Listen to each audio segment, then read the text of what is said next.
Bonjour à tous les croyants de la Riviera. J'espère que vous allez bien ce matin. J'aimerais partager avec vous une pensée sur le thème que nous ne sommes plus condamnés en Jésus-Christ. Et j'ai vraiment à cœur de partager cela parce que j'ai sur mon cœur que beaucoup de croyants encore souffrent de la condamnation, de la culpabilité, sentent constamment ce poids dans leur cœur, alors que nous ne sommes plus condamnés en Jésus-Christ. Et je veux croire qu'à travers cette pensée et cette émission Booste ta foi, beaucoup vont être libérés de la culpabilité, que ce soit ton partage dans le nom puissant du Seigneur Jésus-Christ. J'aimerais lire avec vous dans Romains 8, au verset 1, il est écrit « Il n'y a donc maintenant aucune condamnation pour ceux qui sont en Jésus-Christ. » Je répète, il n'y a donc maintenant aucune condamnation pour ceux qui sont en Jésus-Christ.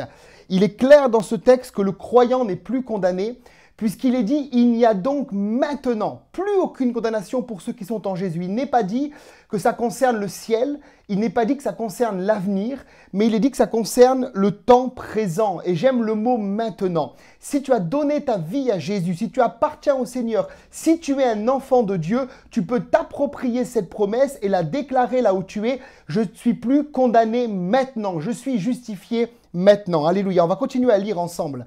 Au verset 31, il est dit, « Que dirons-nous donc à l'égard de ces choses ? Si Dieu est pour nous, qui sera contre nous ?» Et c'est une bonne nouvelle de savoir que dans cette saison qui est compliquée, Dieu n'est pas contre nous, mais Dieu est pour nous. Il est pour ses enfants. Verset 32, « Lui qui n'a pas épargné son propre Fils, mais qui l'a livré pour nous tous, comment ne nous donnera-t-il pas aussi toutes choses avec lui ?» Donc Dieu veut nous donner toutes choses avec Jésus-Christ. Et au verset 33, écoutez bien, « Qui accusera ?» Je répète, « Qui accusera ?» Les élus de Dieu, c'est Dieu qui justifie, qui les condamnera. Christ est mort, bien plus, il est ressuscité et il intercède pour nous. Et j'aimerais te donner deux raisons pour lesquelles tu n'es plus condamné ce matin. La première raison, Paul le dit, il dit que nous sommes justifiés. Il dit qui accusera les élus de Dieu, c'est Dieu qui justifie. Et ça, c'est une bonne raison de savoir que tu n'es plus condamné, c'est que tu es justifié. Et justifié, ça veut dire quoi littéralement? Une définition de la justification, c'est être innocenté en démontrant que l'accusation n'est pas fondée. Et nous sommes innocentés. En ce qui nous concerne, bien sûr, l'accusation était fondée, puisque nous sommes des pécheurs et nous avons hérité cette nature pécheresse à cause de ce que Adam a fait dans le jardin. Mais nous savons que la Bible déclare que le péché et la malédiction sont tombés sur Jésus-Christ à la croix. Et il y a un texte dans la deuxième épître aux Corinthiens où Paul va dire que Jésus est devenu péché pour nous. Ça veut dire qu'il n'a pas été un pécheur, il n'a jamais été contaminé par le péché dans sa nature spirituelle parce qu'il n'a jamais fait de mal, mais il a porté le péché en son corps sur le bois, dira Pierre. Donc Jésus a porté notre péché, ton péché sur lui. Et pour nous, le fait d'être pécheur, c'était quelque chose de clair et net. Mais nous avons été innocentés par le sang de Jésus. Et j'aimerais dire, si tu es un croyant, tu peux vivre comme quelqu'un d'innocent. Et malheureusement, quand je fais des conférences, des réunions dans mon église ou ailleurs, je vois que beaucoup de chrétiens ne se considèrent pas comme des gens innocentés. Ils ont toujours l'impression que Dieu a un problème avec eux. Ils ont toujours l'impression que Dieu les attend au coin de la rue pour leur régler leur compte alors que Dieu nous a innocentés. Et la bonne nouvelle, c'est que celui qui décide de qui est juste ou qui ne l'est pas, c'est Dieu. C'est pas le pasteur de la Riviera, c'est pas ton père, c'est pas ta mère, c'est pas ton mari, ton épouse ou un frère ou un ancien de l'église, c'est Dieu qui décide de cela. Et dans Jérémie 33, verset 16, il est dit, « En ces jours-là, et nous sommes dans ce jour-là, Juda sera sauvé, Jérusalem aura la sécurité dans sa demeure, écoutez bien, et voici, on l'appellera l'Éternel, notre justice. » C'est-à-dire que notre justice n'est pas basée sur ce que nous voulons ou ce que nous ne voulons pas, mais elle est basée sur l'Éternel. L'Éternel est notre justice. Notre justice ne vient pas de nous, elle vient du sacrifice de Jésus à la croix. Il est pour nous devenu péché pour que nous soyons devenus la justice et que nous devenions, la justice de Dieu. Et donc c'est Dieu qui décide de qui est juste ou qui ne l'est pas dans ce monde. Et Dieu a décidé, parce qu'il est Dieu, dans sa prescience, il a décidé que tous ceux qui croiraient dans le sacrifice de son Fils seraient justifiés. Parce qu'il est notre justice, c'est lui qui a mis le baromètre et il a dit ceux qui vont croire en Jésus seront justifiés. Voilà pourquoi Paul dira dans Romains 5:1, étant donc justifiés par la foi, nous avons la paix avec Dieu par notre Seigneur Jésus-Christ. Et la bonne nouvelle, bien-aimés, c'est que c'est par la foi que nous sommes justifiés. Et j'aime prêcher sur la foi. Voilà pourquoi cette émission s'appelle Booste ta foi. C'est par la foi que nous recevons le pardon des péchés. C'est par la foi que nous recevons la guérison de nos maladies. C'est par la foi que nous recevons le baptême de l'Esprit, la provision divine, la délivrance de tous nos maux. Mais c'est par la foi que nous recevons maintenant, nous l'avons lu, non pas seulement dans le ciel, mais maintenant, la justification. Nous sommes innocentés à partir du moment où nous croyons en Jésus. Et j'aimerais peut-être vous surprendre, mais un enfant de Dieu qui vient de rencontrer Jésus depuis quelques minutes et qui s'est vraiment repenti de ses péchés, qui est vraiment né de nouveau, il n'est pas moins juste qu'un chrétien qui marche depuis des années avec le Seigneur. Parce qu'il a simplement cru, je relis, étant donc justifié par la foi, nous avons la paix avec notre Seigneur Jésus-Christ. Il a cru par la foi et il a été déclaré juste, il a été innocenté. Alors pourquoi te condamnes-tu ? Pourquoi te condamnes-tu ? Pourquoi es-tu constamment sous ce poids de condamnation ? Tu as été justifié. C'est la première bonne nouvelle. La deuxième chose, dans le texte qu'on a lu, il est écrit que Christ est mort, bien plus il est ressuscité et il intercède pour nous. Et là, il y a aussi une réalité spirituelle, c'est que Jésus intercède pour nous. Et dans le Nouveau Testament, Jésus est présenté comme étant notre avocat, celui qui intercède pour nous. Et j'aime ce texte de 1 Jean 2, verset 1, où il est écrit « Mes petits enfants, je vous écris ces choses afin que vous ne péchiez point. » Donc un chrétien, normalement, ne pratique plus le péché. Mais si quelqu'un a péché, donc c'est comme une peau de banane qu'il a pris, nous avons un avocat, alléluia, auprès du Père, Jésus-Christ le juste. Et lui, il est juste dès le commencement. Nous avons été justifiés, lui il a toujours été juste. Et il est notre avocat. Ça veut dire qu'on a lu qu'il intercède pour nous. Et j'aimerais te dire que c'est bon dans la vie d'avoir un bon avocat. Mon papa travaille en prison, vous le savez, et souvent il va me citer des noms d'avocats. Lui, c'est un bon avocat. Lui était défendu par lui, il a gagné son procès. Lui a été en justice, à la cour d'assises avec tel avocat, et il avait quelque chose de solide parce que l'avocat l'a bien défendu. J'aimerais te dire, si tu es un enfant de Dieu, tu n'es plus condamné parce que tu as le meilleur des avocats, le juste, c'est Jésus-Christ. Alléluia! C'est une bonne nouvelle, Jésus est mon avocat. Et pour te défendre, tu n'as besoin que d'une seule chose, si tu as péché.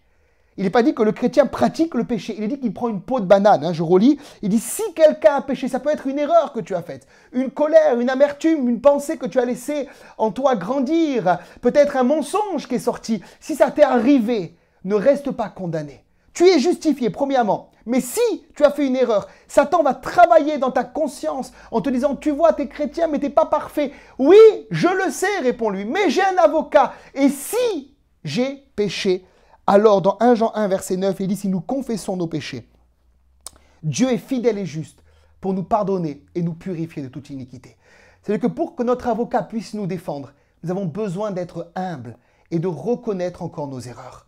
Et il m'arrive en tant que serviteur de Dieu de faire mes erreurs avec mes enfants, avec mon épouse peut-être, avec peut-être des gens qui m'entourent. Il m'arrive parfois d'avoir un mauvais choix ou d'avoir une mauvaise appréciation des choses. Mais je ne reste pas condamné, je ne reste pas dans l'échec. La Bible déclare que 7 fois le juste tombe, 7 fois il se relève. Et dès que j'ai fait une erreur, je m'approche de mon Père Céleste. À travers Jésus qui est mon avocat, je lui confesse mon péché et il me purifie de tout péché. Vous voyez, il n'est pas dit qu'il nous pardonne seulement, il est dit qu'il nous pardonne et qu'il nous purifie. Et purifier, ça veut dire qu'il nous rend à nouveau blanc. Quand quelque chose est purifié, il n'y a plus besoin à nouveau de le relaver une deuxième fois. C'est pur. Et Jésus est notre avocat, il nous a purifiés. Dans Michée 7, verset 19, il est dit « Il aura compassion de nous, il mettra sous ses pieds nos iniquités et il les jettera au fond de la mer tous nos péchés. » Tous tes péchés ont été jetés au fond de la mer. Il y a des chrétiens qui confessent 50 000 fois leurs péchés. Et moi, je crois personnellement que lorsqu'on confesse même une fois avec sincérité notre péché à Dieu, lorsqu'on a fait une erreur, qu'on a pris une peau de banane, il prend ce péché et il le jette au fond de la mer. Nous sommes purifiés. Et j'ai l'habitude de prêcher sur ce thème et dire que Jésus a mis un panneau auprès de cette mer en disant « pêche interdite ». Ça veut dire qu'un chrétien n'a pas le droit d'aller rechercher dans son passé ou dans ce qu'il vient de confesser à Dieu. Une fois qu'il a confessé à Dieu, ça a été jeté au fond de la mer, c'est terminé, tu es libéré et tu es affranchi. Alléluia. Vous savez, c'est comme si vous preniez la douche 50 000 fois par jour.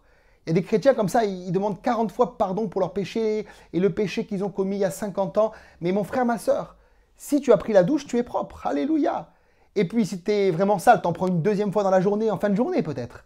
Donc s'il y a besoin plusieurs fois de confesser à Dieu, tu confesses. Mais il n'y a pas besoin de le faire toutes les 30 secondes. Parce que quand tu as pris la douche, tu es propre. Le sang de Jésus t'a purifié. Alléluia. J'aimerais juste lire un dernier texte dans Zacharie 3. Il est écrit là, « Il me fit voir Josué, le souverain sacrificateur, debout devant l'ange de l'Éternel et Satan, qui se tenait à sa droite pour l'accuser. » Satan est l'accusateur des frères. Et c'est vrai qu'il nous accuse jour et nuit, comme il l'a fait pour Job. L'Éternel dit à Satan, « Que l'Éternel te réprime, Satan. » Reçois cette parole au nom de Jésus. Que l'Éternel te réprime, il le dit une deuxième fois, lui qui a choisi Jérusalem, lui qui a choisi Stéphane, lui qui a choisi Galina, lui qui a choisi Michel, Jean, Pierre, Paul, mets ton prénom. N'est-ce pas là un tisson arraché du feu? Or Josué était couvert de vêtements sales et se tenait debout devant l'ange. Voilà pourquoi Satan l'accusait, parce qu'il avait un vêtement sale.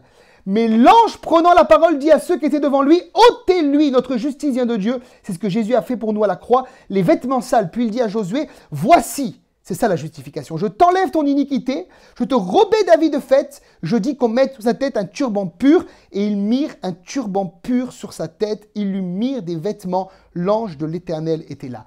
Et j'aimerais insister sur le dernier verset, l'ange de l'Éternel était là. L'ange de l'Éternel était là, l'ange de l'Éternel était là. Qui est cet ange de l'Éternel? La plupart des théologiens sont d'accord pour dire que l'ange de l'Éternel, c'est une image de Jésus dans l'Ancien Testament. L'avocat était déjà là.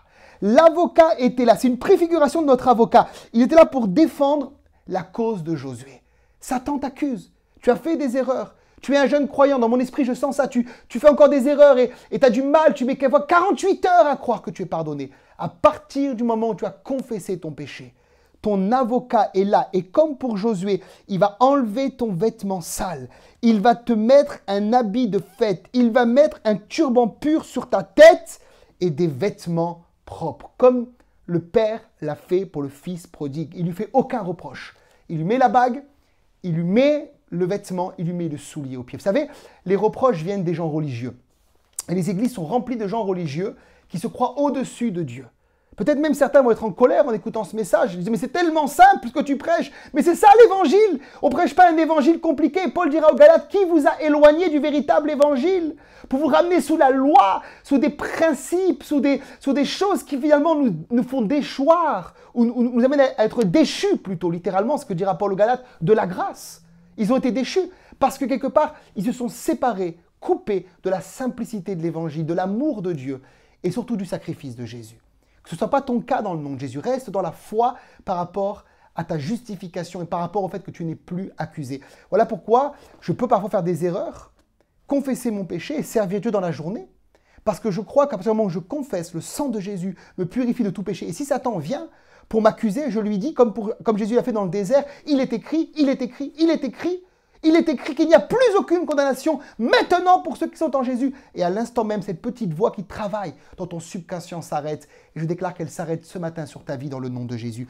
Un tout dernier texte dans Jean 8, verset 11. Souvenez-vous, cette femme qui a été prise en flagrant délit d'adultère, c'est les gens religieux. Ils vont amener cette femme au pied de Jésus, mais ils ne vont pas amener le mari. Voyez, on est dans le Moyen-Orient, l'homme a une très grande importance, la femme n'est moins que rien à l'époque, malheureusement. Donc la femme, on peut la condamner, mais l'homme, il fait ce qu'il veut. Et ça, c'est très triste de penser comme ça. Mais en tout cas, on va amener cette femme au pied de Jésus. Et Jésus va dire que celui de vous qui a péché le premier jette la première pierre. Et la Bible dit qu'ils vont partir en commençant du plus âgé jusqu'au plus jeune. Et Jésus va regarder cette femme dans les yeux. Souvenez-vous qu'il est l'avocat, il est le juste, lui seul pouvait la condamner. Et il va dire, je ne te condamne pas non plus. Va et ne pêche plus. Et la bonne nouvelle de l'évangile, c'est que Jésus ne nous condamne pas et qu'il nous libère de la puissance du péché. Et celui qui pouvait le faire, c'était Jésus. Il aurait pu la condamner. Il aurait pu lui dire, la loi de Moïse dit, tu ne commettras point d'adultère. Maintenant, moi, je vais régler ton compte. Jésus n'est pas comme ça. Si vous avez un Jésus qui a une carabine à la main, changez de Jésus. Ce n'est pas le Dieu d'amour qu'on prêche. Jésus lui dit, je ne te condamne pas. Mon frère, maintenant, tu peux prendre la Sainte Seine si tu as confessé ton péché. Tu peux servir le Seigneur. Tu peux t'engager dans un service, tu peux te marier, tu peux avoir un nouveau travail, faire des enfants, tu peux avoir une promotion dans ta vie parce que celui qui a déclaré que tu aurais pu être coupable, en réalité t'a innocenté. Et ça, c'est la bonne nouvelle de l'Évangile. Il y a un texte dans l'Épître de Jean qui dit que lorsque notre cœur ne nous condamne pas, nous avons de l'assurance pour nous présenter devant Dieu. Et j'aimerais prier pour vous pour terminer cette pensée, afin que vous ayez de l'assurance. Beaucoup de chrétiens prient sans assurance. Ils prient constamment en pensant que Dieu a un problème avec eux. Tu peux avoir de l'assurance parce que Dieu t'a justifié. Dimanche prochain, je prêcherai sur le message de Noël. Mon thème sera Jésus est la lumière du monde. Et on verra qu'il est venu pour détruire les œuvres du diable. Et il est venu pour nous donner une nature nouvelle et pour nous libérer de la condamnation et du péché. Et si maintenant tu regardes cette émission et tu n'es pas croyant, j'aimerais t'inviter à fermer les yeux, à mettre la main sur ton cœur et à répéter cette prière avec moi. Seigneur Jésus, je crois que tu es le Fils de Dieu. Tu es mort à la croix et tu es ressuscité le 3e jour pour me pardonner. Je te donne ma vie, je te donne mon cœur. Comme pour Josué, enlève mon vêtement sale, donne-moi un vêtement de justice, donne-moi un vêtement nouveau et inscris mon nom dans le livre de vie. Et j'aimerais pour terminer prier pour les croyants de la Riviera ou de toute autre église qui nous regarde et qui sont sous le poids de condamnation. Mets la main sur ta tête. Le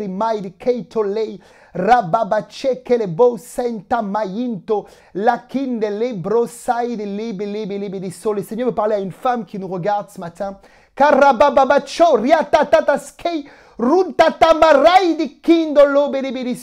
Et tu as commis un adultère il y a plusieurs années de cela.